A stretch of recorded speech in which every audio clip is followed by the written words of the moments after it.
आमचा जेवणात मुळात साधा आणि सोप्या पटकन येणारा नवीन शिकाऊ असत त्यांका एकदम साधी सोपी पद्धत। आज मी करते वांग्याचे काप। 2 वांगी घेतलं आणि अशी उभी देठ काढून चिरून त्याचे काप करून घेतलं। तुमका गोल होय तर तुम्ही गोल करू शकतास, पण असे केली तर जरा चव बरी लागतं। असे करून बघा आणि ते पाण्यात टाकायचे 10-15 मिनिट। नंतर पाण्यातून काढून त्याला मीठ लावायचं। नंतर त्याचा मसालो तयार करायचा। एक ताटली घेतलं, त्याच्यात घातलं हळद, लाल तिखट, चवीपुरता मीठ, धणापूड, जरा जिरापूड, 2 चमचे बेसन पीठ, व्यवस्थित सगळा मिक्स करायचा। मस्त मिक्स केलास की त्याच्यात मिठाक लावलेली जी वांगी असत ती घोळून घ्यायची। मीठ बघून घाला। नंतर रवो घेतलं, त्याच्यात व्यवस्थित अशी चिपटून घोळवायची, म्हणजे बेसनाक ना रवो डसता बरो।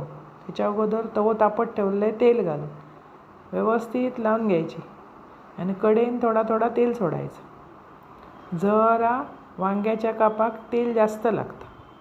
गॅस एकदम बारीक ठेवायचा, म्हणजे चुरचुरीत तळण येतात आणि एकदम टेस्टी लागतात। अशी करून बघा आणि ही गरमागरम खाऊक होई, नाही तर बलबलीत होतात। इकडे जेवक बसलास का इकडे कापा खायची।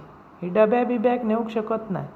एकदम लबलबीत झाली ती अजिबात बरी लागत नाही। अशी गरमागरम असली की चविष्ट लागते।